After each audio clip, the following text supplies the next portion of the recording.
إن الحمد لله نحمده ونستعينه ونستغفره ونعوذ بالله من شرور أنفسنا ومن سيئات أعمالنا من يهدي الله فلا مضل له ومن يضلله فلا هادي له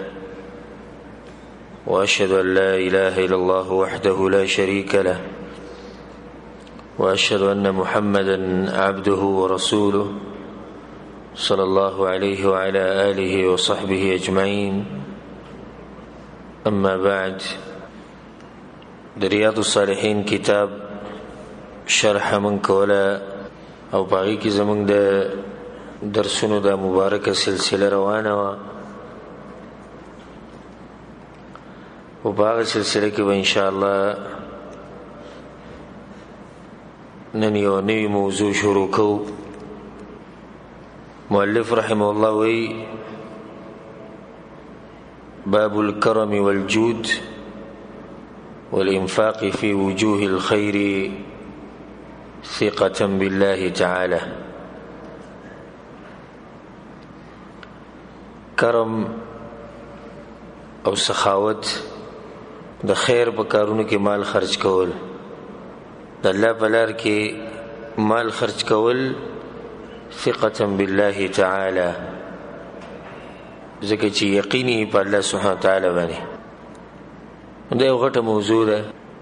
د الله سبحانه وتعالی په دین باندې خرچه کول، دغه په لاره کې خرچه کول. او زموږ معاشره، زموږ خلک دې قسمه موضوعګانو ته ډېر ضرورت لري. نو حتی اوس موږ کوشش کوو چې دا موضوع واضح کړو. او مؤلف رحم الله، امام نووي رحم الله چې کوم آیتونه راوړي دي او کوم حدیثونه، هغې باندې خبرو وکړو. د هغې نه علاوه هم د الله په لار کې مال خرج کولو فضیلت څه دی او دغه سړي ته میلاویږي څه، او د مال خرج کولو آداب څه دي. د الله په لار کې چې مال لګې، د هغې خپل آداب دي په شریعت کې، هغه به هم بیانو.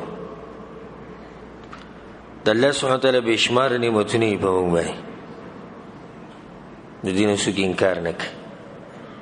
او لکه څنګه چې الله سبحانه وتعالی په قرآن کې وایي بعد اعوذ بالله من الشیطان الرجیم بسم الله الرحمن الرحیم وَإِن تَعُدُّوا نِعْمَةَ اللَّهِ لَا تُحْصُوهَا. او که چېرې تاسو شمارئ د الله نعمتونه، شمارولی نشي. ان الانسان لظلوم کفار. والله انسان چې د ظالم او ناشکر بیا هم شکر نه ادا کوي. په دې بېشماره نعمتونو کې یو غټ نعمت دی، هغه مال.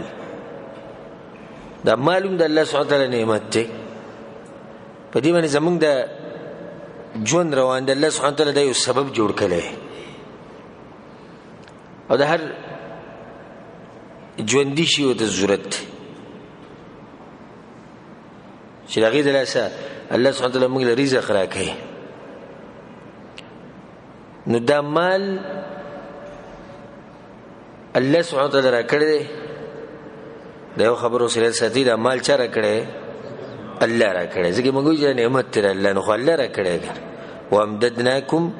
باموال وبنین، الله ما درکړي تاسو ته مالونه او سامان. دا مال ولې راکړی دی؟ دا یو امتحان دی د رب العالمین. دا مال نعمت دی، خو دا نعمت په دې کې الله سبحانه وتعالی امتحان اخلي زمونږ، چې دوی دې کې پاس کېږي او که پیل کېږي، کامیابیږي او که دوی د تاوان طرف ته روان دي. نو ځکه الله څه وایي لئن شکرتم لازیدنکم. که چېرته تاسو شکر وویستو مال به درته ډېر کم. ولئن کفرتم، که چېرته تاسو شکر ونه ویستو او انکار ومو د الله دې نعمتونو نه، ان عذابي لشدید، نو بیا زما عذاب هم ډېر سخت دی. نو دا مال امتحان دی. ځکه الله په قرآن کې څه وایي المال والبنون زینة الحیاة الدنیا. مال او اولاد زمن در دنیا خایست. انما اموالکم و اولادکم فتنه. الله دا خبره ساتي استاسو مالونه او دا اولاد د یو فتنه ده، یو امتحان دی. نو په دې مال کې الله سبحانه وتعالی مونږ ګوري او الله سبحانه وتعالی په مونږ کې هغه خلک راښکاره کول غواړي کم چې په دې امتحان کې کامیاب شي او کم چې پکې تاوانیان شي. دا به امتحان دی. الله سبحانه وتعالی دې پکې مونږ کامیاب کړي. نو د الله په لار کې مال خرج کول دا د خیر په دروازو کې یو غټه دروازه ده. رب العالمین دغه انسان اوچتی، دغه مقام اوچتی او دغه ژوند د خوشحالو ژوندي. کم سړی چې الله په لار کې مال لګي د ژوند چې دغه د خوشحالو ژوندي په دې دنیا کې دته یو اطمیناني سکوني. په کوم ورځ چې تر چا سره منډه وې د یو مسلمان سره چا سره سمرسته وکړي نو په هغه ورځ به یې زړه خوشحالي. نو کم سړی چې الله په لار کې مال ډیر لګي نو د زړه خوشحالي په دې ژوند کې سکوني اطمینان پکې. او یو سړی کروڑپتی لکپتی او د الله په دین باندې خرچه نه کوي، نه د الله لپاره لګي، نه په غریبانو یتیمانو لګي، نه په محتاجانو لګي، والله العظیم سره د کروڑپتیا او لکپتیا د غریبي او د ژوند تنګي. نه دا خو د ژوند شو مقام الله اوچت کی ژوند په آرام او سکون شي او مال ډیری مال ګره کمیږي نه دا غسړي. کم سړی چې مال لګي د مال کمیږي نه د مال ډیری. ګور الله په قران کې یو مثال ذکر کړي د هغه خلکو کم چې الله په لار کې مال لګي دي ته وکړي.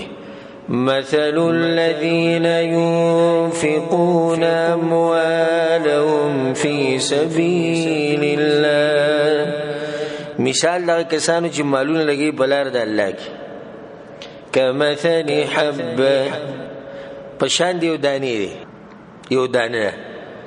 انبتت 7 سنابل د دانه را زرغونی ووږي في كل سنبلة 100 حبة فهر يوغي كي سوداني سلداني نسوشوي وسوا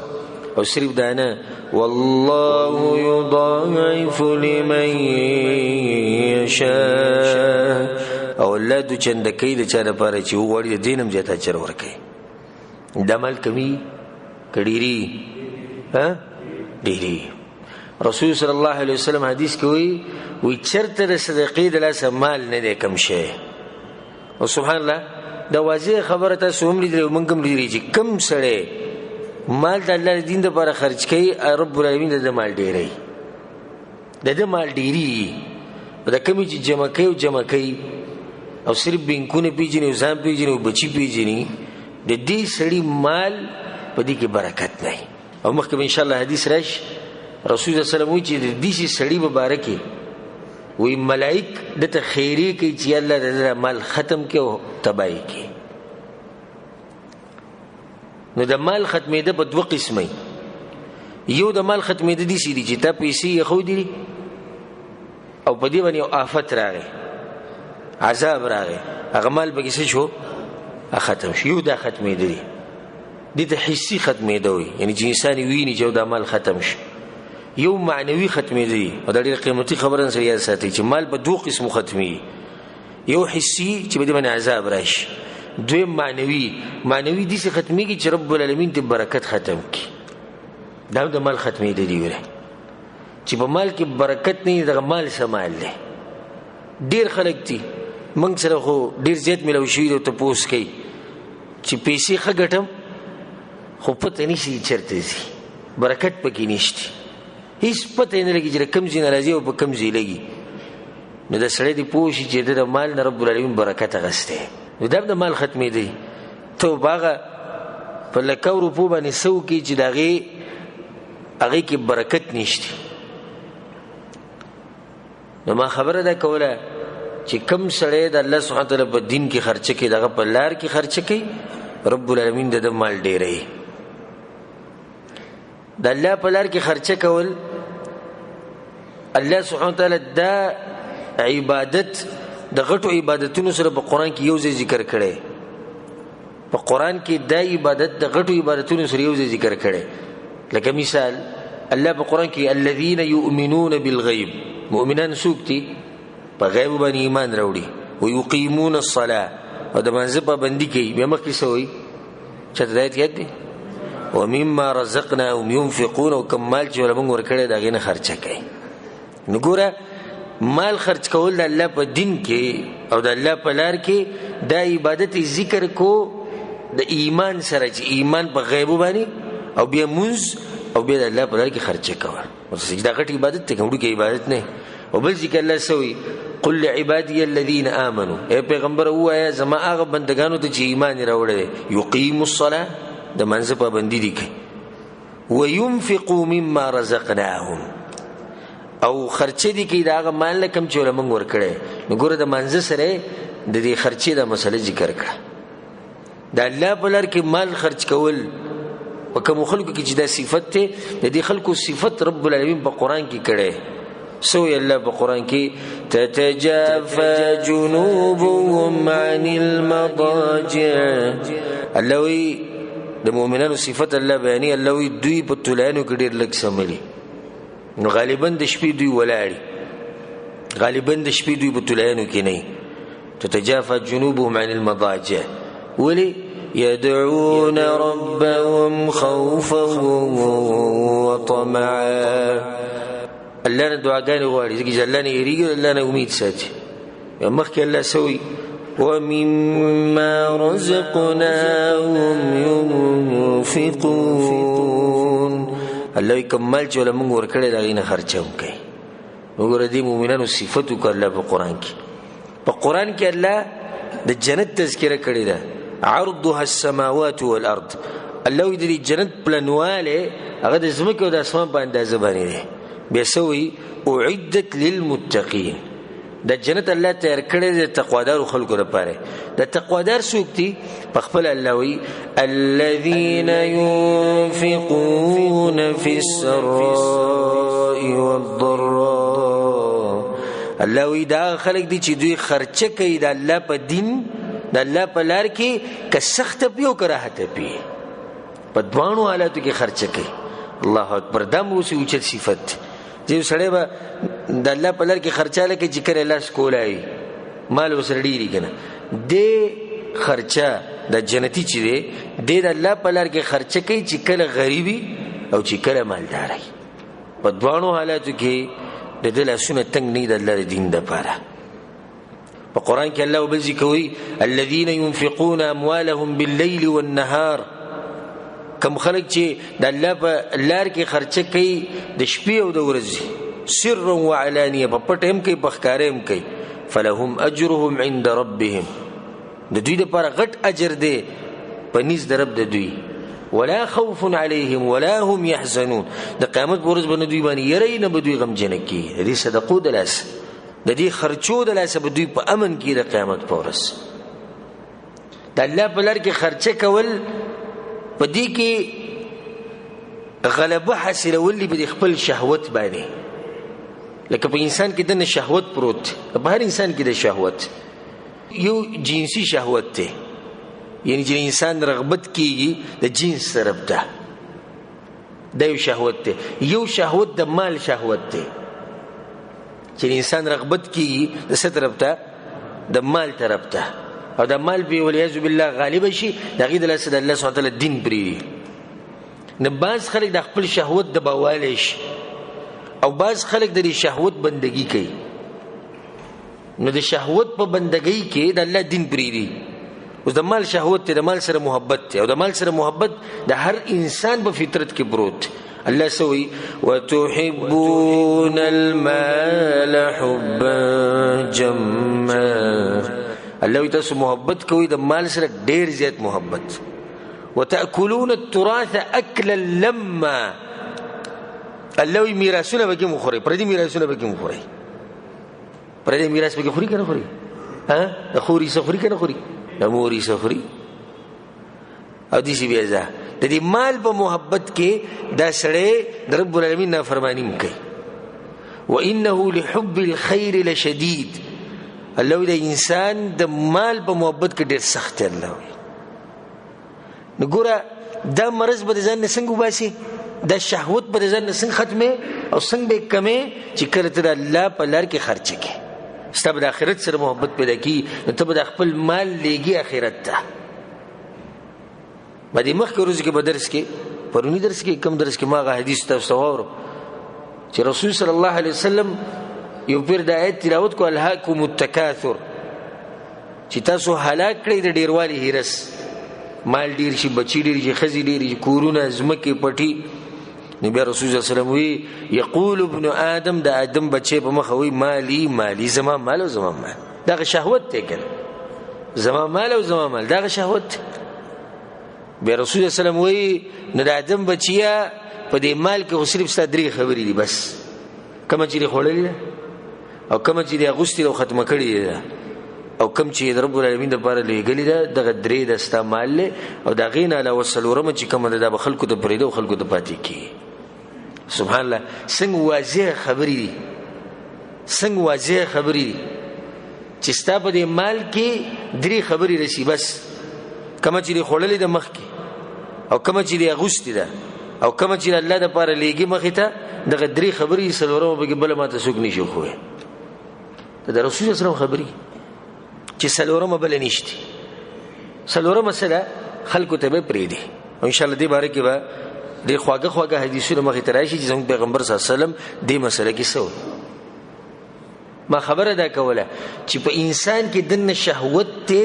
د مال سره محبت کوي، نو په دې شهوت کې غالب کېده غواړي نو ته بس کې د الله په لار کې به خرچه ډېره کې او بخل به ځان نه وباسي. دا باز کسان صرف څه ولدي جمع کول ولدي. ويل لكل همزة لمزة الذي جمع مالا وعددا. الله مال جمع کوي په مخه شماري روباسي او د سره پاره روباسي ها چې ته وینه خو بینه دی لګي خورلې نه چرته. اکثر بګی دي سمو چې د برګو مرګو کې خو دې دی ویری شي د چاله وګوره کې مشي کوی شي کې مې خو دې خخې کړې مې و نه کراوي باسي دي جو ته وګوري شما زما بچیو پته څومره مزه کوي څومره خون باخلی ته نه به کې او د دې بد هلي نه جوړه بمي او قسم ضرورت وي هغه به نه پوره کوي، غریبانان به وي، یتیمانان به وي، کونډې به وي، مجاهدین به وي، ضرورتمن به وي، حاجتمن به وي، هغه ټول د پرې خو دې په دغه سوړو کې د پیسې صرف جمع کوي. الذي جمع ماله وعدده يحسب أن ماله أخلده. الله ګمان کوي چې دا مال د دې مال د لاسه به په دنیا کې همیشه پاتې شم. کلا الله دې سينه دا کمزوري خبره، د مال د لاسه څوک پاتې شي، د مالداران ولې نه مړ شي او هم تلي غریبانان هم تلي. نه دا باز خلک صرف دا پیژني چې مال جمع کوي، صرف دغه طریقه غو پیژني مال جمع کول او به په لوخو کې او په بینکونو کې او بدی کې خو ده او ګماني سره چې نزي او ډیر ښه کار کومه دا کوم کار چې کومه طریقه چې ما روانه کړې دا ډیره ښکلې طریقه ده د دې خلکو بارک الله سوي او دې ته کې ډیره جوایت ولا يحسبن الذين يبخلون بما آتاهم الله من فضله هو خيرا لهم. الله ګمان دي نه کوي هغه خلک کم چې بخل کوي په هغه مال کې چې ما ولا ور کړې. الله اکبر دې تعبیر ته وګورئ، کم چې بخل کوي په کم مال کې کم چې علماء ور کړی دي نو دا ګمان دي نه کوي چې ګوره دا کار زموږ لپاره غوره، بل هو شر لهم، بلکې دا کار دغوی لپاره یو شر دی. سيطوقون ما بخلوا به يوم القيامة. د دې آیت کې الله سبحانه وتعالی وی دغه مال به کم باندې چې بخل کړي دا به ته دې سټ ته ورچوم. سيطوقون ما بخلوا به يوم القيامة. او دغه آیت په اخر کې الله وی ولله ميراث السماوات والارض. او د زمکه او د اسمانونو میراث ته چا سره دی؟ دا د رب العالمین سره دی او هغه ته پاتې کېدونکی د هر څه نه چې هغه ته پاتې کېدونکی او د هر څه د هغه دین ته یې خرچولی نه کېده الله په دین کې. ګوره عجیبه آیت دی. الله څه وایي؟ وآتوهم من مال الله الذي آتاکم. الله وایي ورکوئ دغه خلکو ته د هغه مال نه کوم چې د الله مال له تاسو له درکړی. د الله د مال نه ورکوئ. یو سړی د الله د مال نه د هغه په حکم باندې چې مال نه ورکوي څومره بدبخته انسان دی. د مال څه زموږ خپل خو نه یې کړ. موږ ټول دا وایو چې د مال د چا دی؟ د الله دی. نو چې مال د الله دی نو بیا ته ولې د هغې نه خرچه نه کړي؟ وانفقوا مما جعلکم مستخلفین فيه. الله وایي خرچه وکړئ په هغه مال کې چې هغه تاسو یو بل ته پرېږدئ. یعنې د یو کس نه دی، یو بل ته یې پرېږدئ. دا کومه ځمکه چې اوس تا سره ده او دا کوم پټی چې تا سره دی دا مخکې د بل چا و، د هغې نه مخکې د بل چا و، او د هغې نه مخکې د بل چا و. نو ستا نه بعد به هم د بل چا او د هغه نه بعد به هم د بل چا چا د ځان سره د اوسې پورې نه ځمکه وړې ده او نه یې روپۍ وړې او نه یې پیسې وړې. نو دا مال چې دی دا د الله سبحانه وتعالی مال دی او چې هغه د هغه مال دی او هغه موږ ته ووایي چې خرچه دې کوئ نو موږ له پکار دی چې هغه دا خبره دا ومنو. دا خبره ځان سره یاده ساتئ. ګوره د الله په لار کې خرچه کول دا د انسان د ایمان دلیل دی او دا خبر رسول الله په حدیث کې کړی ده والصدقه برهان. او صدقې ورکول د الله په لار کې خرچه کول دا دلیل دی د انسان په ایمان باندې. ته به ایماندار او بې ایمانه انسان څنګه پیژنې؟ هغه داسې پیژنې چې د الله په لار کې خرچه کوي او که نه کوي.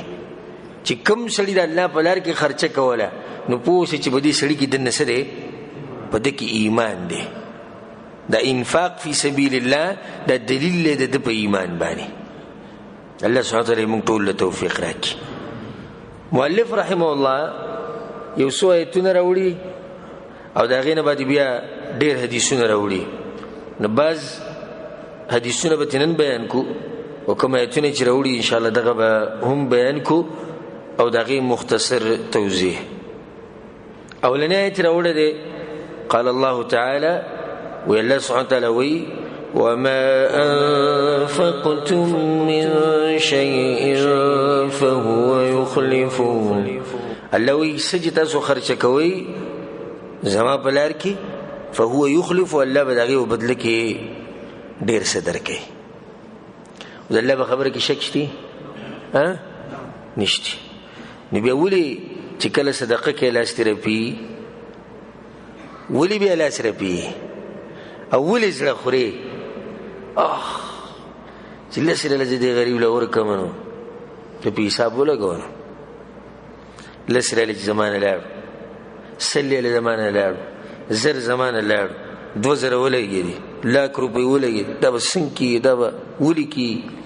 کم سړي په زړه کې چې دا تپوسونه راځي نو دې کې څه دې خبرې نه خبر نه دی او یا خو خبر دی خو ایمان پې مضبوط نه دی. چې څه چې تاسو د الله په لار کې خرچه کوئ د هغې په بدله کې به الله نور درکوي. دا مال ختمیږي نه ورکول عمل. ذکر رسول صلی الله علیه وسلم بلال رضی الله عنه او دا حدیث ان شاء الله مخکې راشي وی انفق یا بلال خرچه کوا په عرش یو عظیم رب دی وی یریږه ما به نور څه درکوي. یو لوی رب دی په عرش له پاسه لاسونه دغه کولو دي پراخه دي بل یداه مبسوطتان پراخه لاسونه د رب العالمین نه چې تر الله په دین خرچه کې الله تعالی نه درکوي. انفق ينفق عليك. الله وی اې د آدم بچیا خرچه کوه زما په دین زما په لار کې زه به درکوم تعالی زه به تا باندې خرچه کوم. دا الله خبره ان شاء الله دا حدیث هم مخکې راشي. نو د آیت دې لپاره راوړی دی چې مسلمانه کمال چې تر الله په لار کې خرچ کړي نو باغې بسې به سوچونه ډېر مه کوه یریږه مه. دا خو تا یو داسې عزي ته ولېږو چې تا ته به دا کوم ځای کې میلاوي قیامت په ورځ به ته میلاویږي کله چې انسانان دې قسمه نیکیانو ته ډېر ضرورت لري په هغه ورځ به دا تا ته میلاویږي. په دې کې به سوچونه نه کوي او نه به زړه خوري. دا بعض کسان ګرم شي لکه داسې بیان واوري یا بل څوک ویني چې خرچه کوي دیم ګرم شي نو خرچه وکړي نو بیا وروسته به یې زړه خوري. چې د شپې کور ته راشي خلک ما دا زه ګرم شوی دا مې چې چلو کو پیسې مې ورکړې وې سړي ته دماغ مې بند شوي بلکل او دومره پیسې نه دا هغه سړی دی چې دی دې خبرې نه خبر نه دی د الله په لار کې چې څه ورکړو نو خبره ختمه شو. سعید بن العاص په هغه پسې یو کس راغی نو د هغه سره کېناستو په جومات کې ډېر شه خلک ناست د یو ځوان کس د قریش د کوم چې راغلی و نو دا ټول خلک لاړو او دغه یو پاتې شو نو هغه ورته وویل څه مسله دې ده ځکه پاتې شو یو چې زما څه مسله ده خوا کې ورسره ډیوه پرته وه نو هغه یې بنده کړه توره تیاره شوه بلکل دې دواړو یو بل ته نشو کتی دې دواړو ته یو بل نه ښکارېدو وی اوس وایه څه مسله یې ده چې ته ما ته نه ګورې تا ته نه ګورم ته ما ته خپله مسله وایه څه یې بیانوې نو هغه ورته وویل کور مې په کار دی وی نور څه وی یو مې نوکر په کار دی وی نور څه وی 2000 دیناره مې په کار دی ورته سبا به انشاءالله د هر څه تاته میلاوي هسې د کور به په سوی وی به دومره به وي نوکر به وی به دومره به وي دا ټولې پیسې به تاته وي پلاني ځای کې میلاو شي ځه هغه چې کله ووتو دغه زینن هغه بیا ډیوه ولګوله دې ته وایي صدقه ورکول دې ته وایي الله په دین کې خرچه کول داسې د الله په دین کې خرچه کول موږ خرچې نه کوو چې وی کو نو بیا زړه خورو یوه او دویمه دغه سړی خو داسې کو چې تپوس یې مه کوه راغلی و موږ هم جو الحمدلله بیا جو بس الله رب کې دا صفت اچولی ده چې بیا خرچه کوم زه وي دا یو سړی ته ودرېږي چې له ماشومانانو دماغ د الله په دین دې خرچه وکړه خلکو ته بیانې سجده دې ولګوله نو الله ته اوس اثباتې په الله باندې کې څنګه د مؤمن خدا هیره شي چې الله څه ته پټ عبادت مې وکړی نو موږ کې دا کمزورتیا ده چې صدقه ورکو نو بیا پسې زړه خورو لکه ته د الله دپاره ورکړی نو چې سړی د الله سره تجارت وکړي دی بیا پښیمانې ته چې یو بازار ته ورشي اول ته تجارت وکړي وې ګټې پکې سم مال پکې وګټي کور ته چې راشي څومره خوشحاله ځکه چې تجارت کې د ګټه وکړه نو په دې ګټه باندې کوم تجارت چې ته د رب العالمین سره وکړو په دې باندې خوشحالي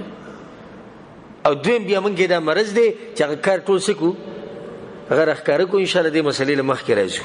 دویم آیت راوړی دی وما تنفقوا من خیر فلانفسکم الله وایي که چېرته تاسو خرچه کوئ نو ګورئ پیدې تاسو ته میلاوي څومره ښکلې خبره پیدې چا ته میلاوي الله ته میلاوي نه موږ ته میلاوي اوس ګوره الله سبحانه وتعالی د قربانیانو باس کوي دا غټ اختر د قربانیانو او د حج د قربانیانو د حج د قربانیانو تذکره الله سبحانه وتعالی کړې په سورۃ الحج کې نبی په اخر کې سوې دي مسائل په اخر کې الله وی لن ينال الله لحومها ولا دماؤها الله ته ګوره وی نستاسو د غوښې رسي او نو ته د وینې رسي غوښه د الله په کار ده چې موږ ته وي څاروی حلال کړي او نه د وینې د الله په کار دي نو بیا ولې ولکن ینالو التقوی منکم الله غواړي چې په تاسو کې تقوا پیدا شي دې لپاره تاسو ته چې قرباني کوئ نو دا مال چې کوم موږ خرچ کوو د الله په لار کې د دې فایده چا ته میلاوي الله وایي ستاسو ځانونو ته میلاوي نو ثباتي وی نه به د عمل غټ ګڼي خو ځان سره یو ځان دپاره د یو فایده جمع کړی دی ځان دپاره د یو فایده مند کار کړی به دغه ایت کې الله مخکې سوی وما تنفقون الا ابتغاء وجه الله الله یو څه چې تاسو خرچ کوئ نو تاسو به د الله رضا لټوئ برید الله سبحانه الله راضي کړي بیا مخکې سوی وما تنفقوا من خیر يوفى إليكم او هغه څه چې تاسو خرج کوئ الله ویل به تاسو ته ملاوي دا به تاسو ته ملاوي رب العالمین وایي چې ملاوي نه دا ملاوي بعض روایتونو کې دي چې راځي چې رسول صلی الله علیه وسلم په کور کې یو ګډ ولاړو هغه حلال کو رسول صلی الله علیه وسلم بار ته وته عائشه رضی الله عنها راولګي دا ګډي صدقه کو یو هو په خپل هغه څنګه اوچته زنانه او به د چا خزره د رسول صلی الله علیه وسلم دایبه تربیتی کنه او لور د چا ده الله اکبر ابو بکر صدیق رضی الله عنه دا غي سره کوم دي کې مال ټینګي یا هغه به جمع کوي ناغه ته معمولی غوخه رسول صلی الله علیه وسلم د لپاره پرې خو ده چې رسول الله صلی الله علیه وسلم راشي دا هغه او نور ټول صدقه کو چې کله رسول الله کور دراغه وی ساروي وی یا رسول الله ساروي ټول ختم شوی او دغه لګي څه دی پاتې ده رسول الله ته نه ټول شتي خو دغه لګي څه ختم شوی ده څنګه ټول شتي خو دغه لګي څه ختم شوی ده دغه لګي ختم شوی ده په حقیقت کې نور کوم چې الله د پاره لګل شوی ده غشتي اوس دا وبو د دې وبو د بوتل ته راوغستو دا ته اوس کې دا ختم شوی او دا وبو د راوسته دی الله په نور کړی دا پاتې شوی او دا ختم شوی کوم چې ستا خېټه تلاړ کوم چې ستا په کور کې ستا د پاره پرتی نو سچ موږ د الله د پاره لګو د الله سره جمع کیږي او دا به موږ ته د قیامت په ورځ ملوي بل ایت راوړل وما تنفقوا من خير فإن الله به عليم او سمال چې تاسو خرج کوئ نو الله ته دغه پته ده ولې الله دا خبره کوي چې الله ته دغه پته ده چې انسان چرته دا سوچ رانه چې دا ځای شو الله یې ماته پتر ته دی بیغم شي ماته زری حساب الله یې ماته معلوم دي څومره دی لګولي او په کم ځکه دی لګولي او په څو وخت کې لګولي دا غینه باندې حدیث راوړل اولنې حدیث وعن ابن مسعود رضی الله عنه عبد الله بن مسعود وی رسول صلی الله علیه وسلم دا خبر کړی دا لا حسد الا في اثنتين حسد حرام دی مگر په دوه شینو کې حسد هغه بیماری ده چې انسان بیخ بنیاد وبس او نیکیانی تبا کوي حسد مطلب دی حسد دی ته چې یو انسان سره نعمتي او ته دا وی چې ولی الله دله دا نعمت ورکړی دی او ارمان چې دا نعمت د دنه شي ختم شي دې ته حسد وي نو رسول الله حسد حرام دی بیا په دې حسد کې یو قسم دی هغه ته غیبته ویل کېږي په عربی کې په دې حسد کې یو قسم دی چې هغه ته پسخیده ویل کېږي په پښتو کې پسخیدل هغه دي چې ته یو انسان سره یو نعمت ویني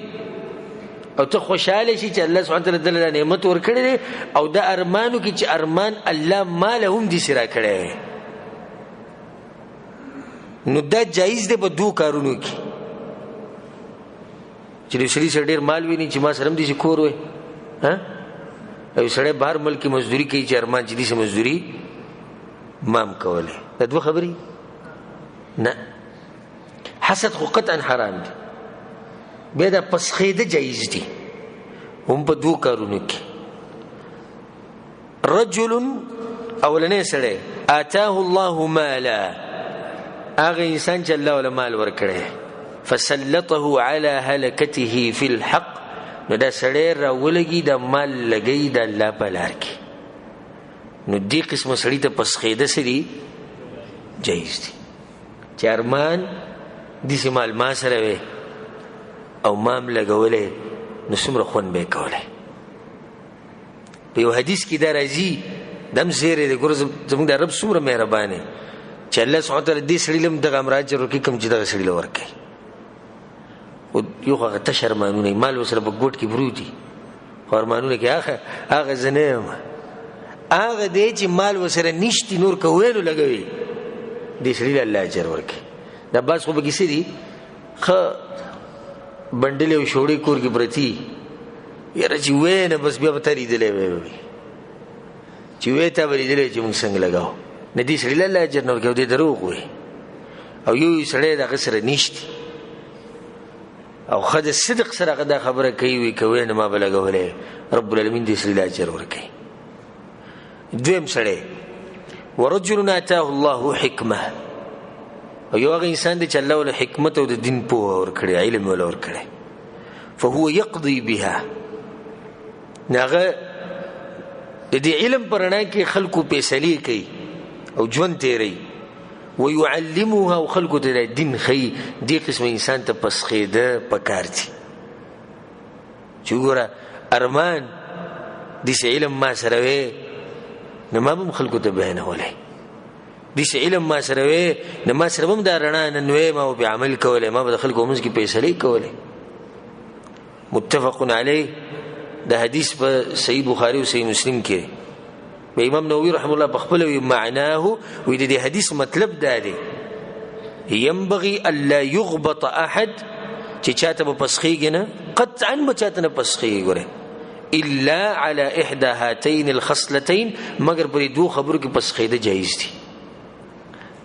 علما په کتابونو کې دا خبره لیکي چې مؤمن انسان او د آخرت بچي د ګوره د چا مالونو ته نه پسخیږي، نه د چا کورونو ته پسخیږي، نه د چا گاډو ته پسخیږي، نه د چا تجارت ته پسخیږي. دا بعض کسان چې په لاره تیری و دي کورونو ته وګوري سم غټ کوري جوړ کو ها که چې د خپل گاډي ویني دیو ته پسخي، که چا سره پیسې ویني دیو ته پسخي، نه چې چا ته پسخیده جایز یي ناغه په دې دوه کې جایز دي. بس عالم انسان ته پسخیده او دویم چاته چې الله ول مال ورکړي او د الله په دین کې لګي، د دوه قسم کسانو ته پسخیده شریعت جایز کړي. دا غینه بعد حدیث وسمره عجیب حدیث وعنه رضی الله عنه، دام د عبد الله بن مسعود رضی الله عنه حدیث قال رسول الله صلی الله علیه وسلم، رسول الله صلی الله علیه وسلم دا خبره کړي ايكم مال وارثه احب الیه من ماله، پتا شو کې د کم انسان د خپل وارث مال خوښ دی. سو عجیب سوال، یعنی د چا د خپل بچی مال خوښ دی او د چا د خپل رور مال خوښ دی. ويا رسول الله اغوت يا رسول الله ما منا احد الا ماله احب الي، يا رسول الله من هر سړی ته دغه مال خوښ دی، چا دغه وارث ته مال سره لګي، زموږ خپل مال خوښ دی. رسول الله متسوي ور دي خبرې ته وکړي فإن ماله ما قدم، نو غوګو ته کېږي ستاسو مال دغه مال لکم چې د الله لپاره لګي، ومال وارثه ما اخر، دا کم چې په دنیا کې پرې دا ګوره د وارث مال دغه ستاسو نه نه که ستاسو مال خوخي نه بیا دغه مال لکم چې الله لپاره لګي، او دا کم چې پاتې شوی دی په دې سوچونه کې پرې چې زما مال نه چا مال نه د وارثانو مال. رواه البخاري، د حدیث په صحیح بخاری کې د بعض اجزانان زړه به دي بوسوسي دغه وارثانو د لپاره جمع کوي، دغه وارثانو د لپاره جمع کوي او جمع کوي جمع کوي او جمع کوي، نه بګي د الله د لپاره پیسې لګول شي، نه بګي غریب شته، نه بګي کونډ شته، نه بګي یتیم شته، او نه بګي مجاهد شته. باخره کې دې مړ شي لاړ شي هغه وارثانو ته پاتې شي. الله په دین کې خرچه کول ګوره الله موږ ته امر کړی په قران کې ډېرو ځایونو کې چې د خپل نفس دا بل الله لپاره قربانوي، خپل ځانونه به قربانوي په جهاد کې. نبی جهاد یو دغه نه چې خپل بدن به قرباني، یو بل جهاد هم شته، هغه د څه جهاد دی؟ د مال جهاد دی. بلکې الله د مال جهاد د نفس د جهاد مخکې ذکر کړي. يا أيها الذين آمنوا هل أدلكم على تجارة، الله يا إيمان ولي تجارت تتونه خيمة خسنگ تجارت تنجيكم من عذاب أليم، دي تجارت چې تاسو ور جهنم نه بچ کی. خله تجارت سره تؤمنون بالله ورسوله، ایمان براوړي بچا باندې په الله باندې په پیغمبر باندې، وتجاهدون في سبيل الله، او جهاد بکوي د الله په لار کې، وتجاهدون في سبيل الله باموالكم وانفسكم. دا جهاد په څه کوي؟ په مالونو او په ځانونو. نو کوم مخکې ذکر کړي؟ مال مخکې ذکر کړي. دا جهاد یوازې په ځان باندې نه کیږي چې انسان خپل بدن قربانون، دا مال د الله په لار کې خرج کول دا هم جهاد دی. د الله په لار کې خرچه کول د دې بعض آداب دي چې هغه ما په تادیه کې راجمع کړي. نو کوشش وکړو ان شاء الله چې دغه بیان کو په دې باقی وخت کې چې هغه لږ وخت پاتې دی او بیا چې نور کوم حدیثونه پاتې دي هغه په روان درس کې بیانو. اولنې ادب د الله په لار کې د خرچې کولو دا دی چې دا خرچه به ثباتي نه. زموږ په پښتنو کې دا غټ مرض دی چې خرچه وکړي د الله په لار کې څه ولګي نو به ثباتي ډېر راغلی دروازې خوا کې ناست وو دروغجن وي لکه تا له څو ورکړي وي ریال مې ورکړی نو ریال دې ورکړی دی بیا دې پکې دا وي دروغجن او دوکهباز او دا تجارت ته او دا حدیثي دی او دا دغه ولې دې ورکوي ورل چې به ثباتي. الله سوي قول معروف ومغفرة خير من صدقة يتبعها أذى. الله وي كل خبره کول او د سوالګر ماپ کول غوره دي د هغه صدقې نه چې به اثباتي. کل خبره سره ان سړی ته به سره سوال کوي ته ما سره نشته ماپ کول ما سره سنشت روزه دا خبر غره دغه صدقې نه چې ته وکړو به اثباتي. نو کوم سره چې صدقې ورکو به اثباتي هغه ته موږ دا وایو دین غره دار چې د غریب ته وجه ما سره سنشت ځکه چې ته اوس دا غریب په شرمونو شرمې. بعض خلک تاسو به قرض دارو کی ست ضرورت ته خلص ست چاته نه واځيږي چې زده ته وایم الحمدلله زموږ په قوم کې د خصيفت ته چې چانه سديسي خوختي نشي په لاسانه باندې نو ډیره ګراني په غباني خو ضرورت کله کله انسان ډیر مجبور کوي. الله سبحانه وتعالى موږ د انسانانو د حاجتنا او د محتاجین د الله موږ ساتي. تنګسیا په انسان باندې راشي نه دی بیا مجبور شي ډیرو کارونو ته نه دی ورشي او کسته وي مال قرض راکې او زریاله خو چا د سوایم چا د سمو متوي د عزت خیال بګی ساتي. او بل د چې الله د رضا لپاره د سړي سره منډه ویني ته د خپل ځان نه پټ ساتي نه زما سکار زما مطلب سره زما سکار چې خبره په پټو خبره ز پټول ولنه نه چې لاړ شوزي نو بس دی بیا د کلیوالو ته کوم مجلس کې وزر سو کینی یره دا پلانې مزدوري نه کوي که څنګه هغه ویل ته دوباره ګوري ته بوګه بل زرا غل نو چې زری لرا کومه نو ګور د دین خداوا چې ته په ټیم د ته ویلې چې ما سره پیسې نشتی یشتی خو زه درکولې نشم خبر ختم شو. نو اوس دا غریب شرمې سره الله په قران کې سوې یا ایو الذین آمنوا لا تبطلوا صدقاتکم بالمن والاذى ایمان ولو پدې تخپل صدقې م بربادوي ریز باطلو سره ریز باطلو بوجه باندې صدقې بربادي یو کار دی وکړو پټی کوا چې د سره دې سو خبروم نشي چې دا کار د کړي. د ابو ذر غفاری د حدیث ته عجيبه حدیث ته رسول الله صلی الله علیه وسلم وی ثلاثه لا يكلمهم الله يوم القيامه ولا ينظر اليهم ولا يزكيهم ولهم عذاب اليم. درې قسم خلک د قیامت پر ورځ سره الله خبرې نه کوي نه بغوی ته ګوري نه بغوی د ګناهونو نه پاکي او دغوی لپاره سخت عذاب دی. یو به رسول سم ذکر کړی دی المنان چې چا سره خېګړو کې نو به اثباتي دې سړی ته د قیامت پر ورځ الله نه ګوري نه به سره الله خبرې کوي نه به د ګناهونو نه پاکي او د لپاره سخت عذاب دی. د معمولی سزا ده چې اثباتي نه کوي. بیا درون سړی هغه درون سړی چې خېګړو کې دنیا د خیر کارونو کې او په دې خله پټې لګېدلې اثباتي نه لګي چې هغه دای هغه دومره مال چې لګي د الله په دین باندې ته ته پته مونږ نه لګي په د باز کسان چې ته معمولی کارو کې هغه بیا یادې چې ته جمعه جوړ کی جمعه دې جوړ کو مثال کې نو چې چا سره کین بس مونږ الحمدلله یو جمعه جوړ کړي زه به لګي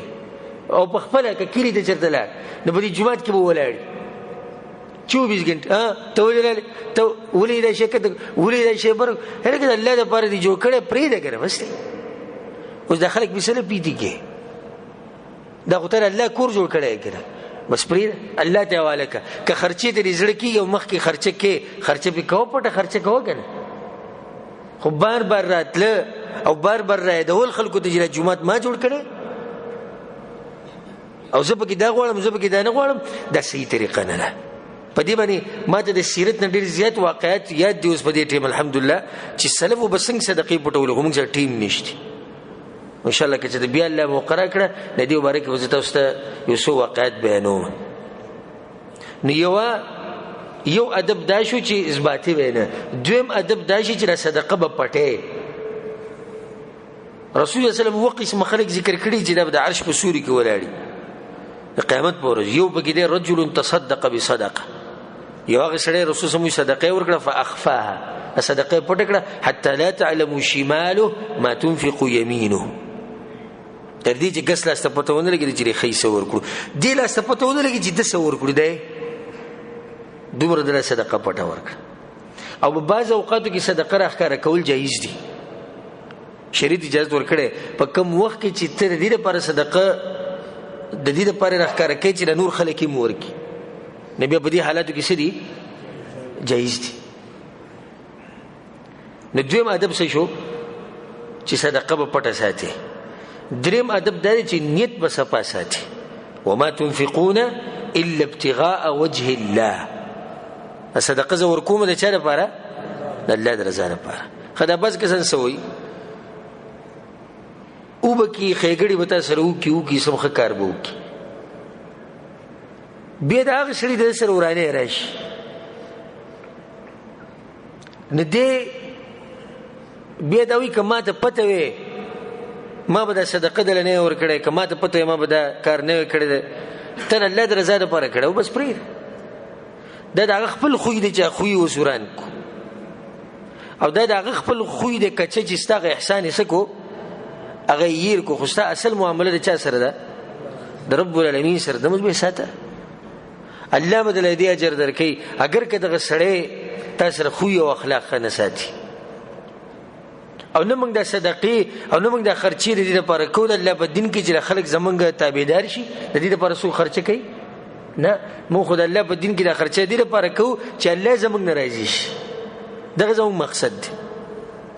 نو دا دریم ادب شو.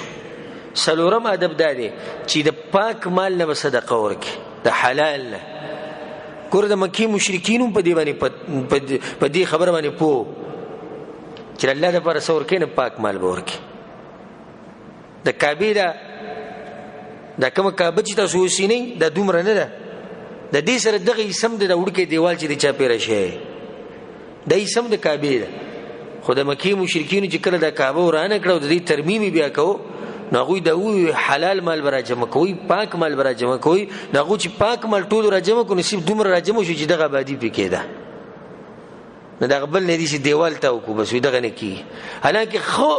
مال وسره سم ډېر خو د حرامو دی، دا به الله په کور کې نه لګي. د مکې مشرکینو کې دا ادب و. نو کله چې تر الله په لار کې خرچه کوي د پاک مال نه به کوي. رسول صلی الله علیه وسلم ان الله طیب لا يقبل الا طیبا، الله پاک دی او نه قبلې مگر پاک مال قبل، پاک مال الله قبلې بس. دا سویم ادب شو. څلورم پنځم ادب چې دا مال ورکې کنه د الله په لار کې نو پرون تندی به ورکې چې ستا زړه خوشاله. الله د منافقانو صفت ذکر کړی ولا ينفقون الا وهم كارهون. الله دا منافقان خرچه نه کوي د الله په لار کې مگر دا چې بدیش. دا بس کسان چې ته د الله په لار کې خرچه کوي ته به چې زور زبردستی پیښي. یو سړی پسې ورشي ورته وایي زه غریب یم، یا کونډه دی، یا یتیم دی، یا بل جماعت دی، یا مدرسه ده، یا د مجاهدینو دپاره. صحیح ده؟ دا څه طریقه ده؟ پیسې به راولي چې تاله به واله پرون تندي ورکوه، ښه په خوشحالۍ سره ورکوه. ته الله سره تجارت کوي، دې سړي سره تجارت نه کوي. ته دا د منافقانو صفت ته چې کله هغوی مال لګوي نو بد ګڼي دا لګول، تندې د هغوی تري وي، طبیعت یې خراب وي. د مؤمنانو صفت ته د ذکر کوم ګوره الله په قرآن کې ذکر کړی ولا على الذين اذا ما اتوك لتحملهم. الله په خلکو باندې ګناه نشتی کم چې پتا به راشي چې موږ له سورلې راک جهاد اعلان شو او د بعض خلکو سره سورلې نه وي صحابه کرامو کې بس غریبانو سورلې وسره را بولی یا رسول الله موږ له سورلې راک کنه قلت لا اجد ما احملكم عليه. رسول زموتی ما سره نشته ما سره سورلې نشته چې تاسو له زه درکم تاسو موږ سره لاړ غلی به ولاړو دی جمعات کې د رسول په جمعات کې الله اکبر بیا بلک صاحب بدر یا رسول الله کې سورلې کچا سره یې موږ تور راغستې ځان سره او دا غشي مشتي نور خط تیاری خو که سورلې رسول دې سورلې کوم ما سره نشته. قلت لا اجد ما احملكم عليه مؤمنان خو زر بنات يا رسول الله صلى الله عليه وسلم زي سنشتي زي جيزو ناس پورو ورځ باندې لګولې لک صاحبات برابر یا رسول الله کسکین موږ له بګي سورلې رسول الله متوي نشته. الله دا وی حال را نقل کوي تولوا وأعينهم تفيض من الدمع حزنا ألا يجدوا ما ينفقون. الله استاد مجلسنا دیوزی او استرګونه اوخ کې رواني ولې د سترګونه اوخ کې رواني الله وی د غم د لاس چې مال وسره نشته کې لګولې به ورته د مؤمن صفت ده چې مال لګي د زړه د کومې نه لګي د تندې د تریونی طبيعت خراب نه.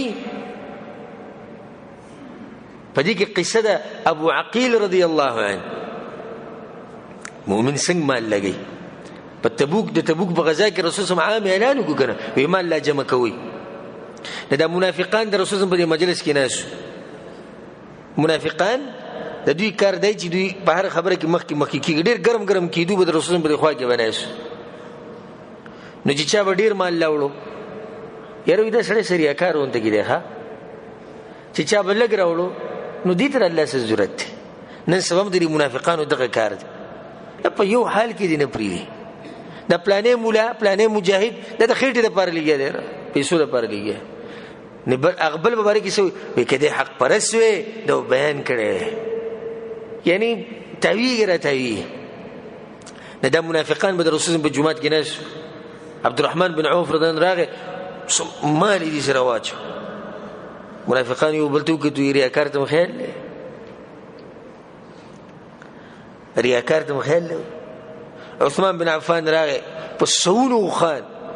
په سونو اسونه نبی رسول الله سلام د کجوري یو ډېرې لګولیو چې څو کجوري وړي دیتا چوي. ابو عقیل رضی الله عنه ځان سره یو څو کجوري پټي راغستې د مزدوري کړي د بیره وړي مسلمان چې خرچه کوي دي چې خرچه کوي ها هغه تندې تریونی او کچا دې وجروره پلاني مسله کې ضرورت ته دلته زموږ سره یو غریب دی زموږ سره یو کونډ یو یتیم دی موبایل دې نه اوچتای نمبر بدل ختم کی ملاقاتونه بر سره فری د دې له سې چې طاقت نصيحت کو چې الله په کې خرچه وک. ابو عقیل راغه په دې لین کې ولاړل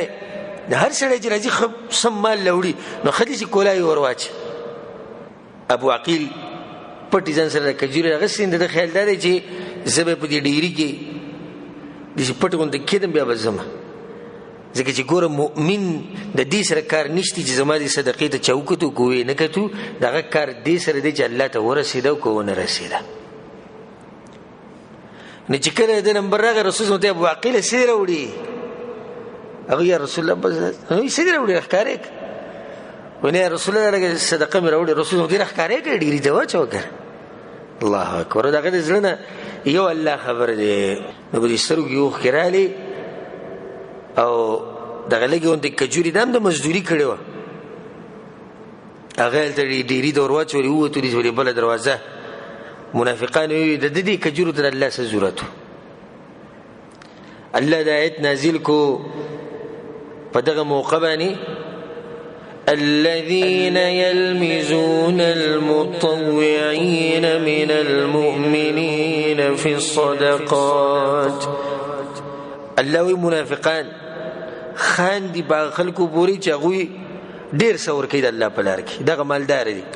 والذین لا یجدون الا جهدهم او هغه کسان چې نمومي مگر کوشش خپل یعنی مزدوری کړي دراوړي فیسخرون منهم نو دوی خاندي بغوی پوری سزای سره سخر الله منهم توغبو کی الله بدوی پوری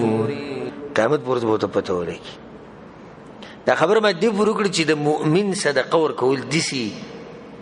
اوس ابو عقیل پستر کې اوخ کې دی ولي چې کجوري ور کړی ها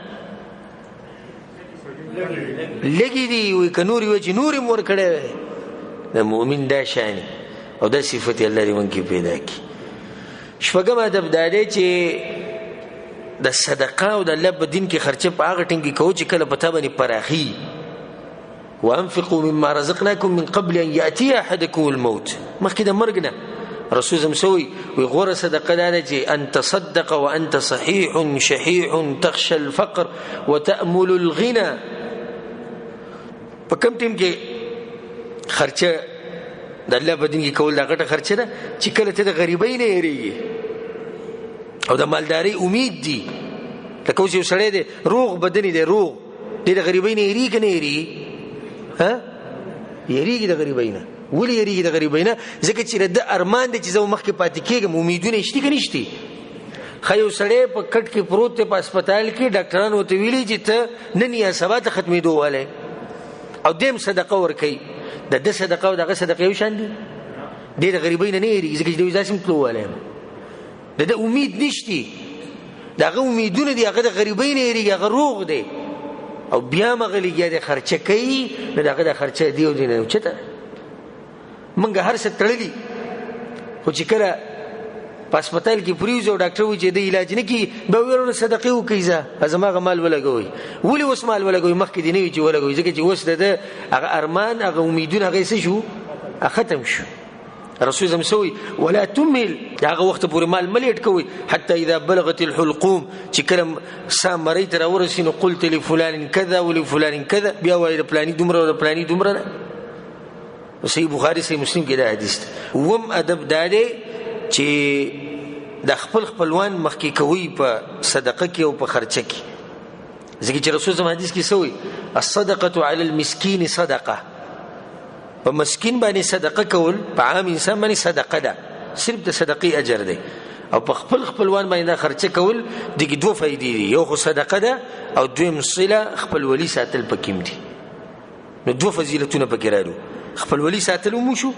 او دویم څه شو صدقه مو شو زموږ د خلکو کې دا د بازو کې دا مرز دی یعنی صدقې ورکي د الله په لار کې ورکو خو د صدقې په خپل خپلوان نه پیرسو غوري لری پسې ګرځي نو خو کې د دنیا خلک دي چې غریبانان د خپل خپلوان نه غوي بره مخکې کې دا و ادب ځان سریت ساتي په تادی کې مراجمه کړو چې دا د صدقې دي او ډېری خبرې پاتې شوې ډېر حدیثونه پاتې شو ان شاء الله دا پر روان درسونه کې بیانو او بعض د سلف د سیرت نو تاسو ان شاء الله په روان درسونه کې واقعات بیانوم چې څنګه بغوی د الله په دین کې خرچې کولې څنګه د غویغه د الله سره تجارتونو هغه ان شاء الله په روان درسونه کې بیانو الله سبحانه وتعالى موږ له توفیق راکړي چې موږ دغه په دین کې خرچه وکړو او الله سبحانه وتعالى دې کمالونه چې موږ لګوري د الله دغه زموږ قبول کړي او پر روان جون کې الله موږ له مزید توفیق راکړي چې موږ دغه په لار کې خرچه وکړو الله سبحانه وتعالى دې د مسلمانانو د ملکونو حفاظت وکړي او خاص کر الله سبحانه وتعالى د سعودي عرب او د پاکستان او د افغانستان د الله سبحانه وتعالى حفاظت وکړي او دا غزي مسلمانانو باندې الله خصوصي رحم وکړي او الته غریبي الله دې ختم کړي او کوم بدامني چلته ده نو الله دې الته امن راولي او الته چې کوم ګرانی ده الله سبحانه وتعالى دې ختم کړي او څوک چې زمنګ دې ملکونو ته بد نظر ګوري او یا ردی لپاره سچال جوړ کړي چې دا ملکونه خراب کړي نو رب العالمین دې تباہ او برباد کړي او الله سبحانه وتعالى په دنیا او آخرت کې ذلیل کړي او الله دې وشرمي هذا والله تعالى اعلم وصلى الله على نبينا محمد وعلى آله وصحبه اجمعين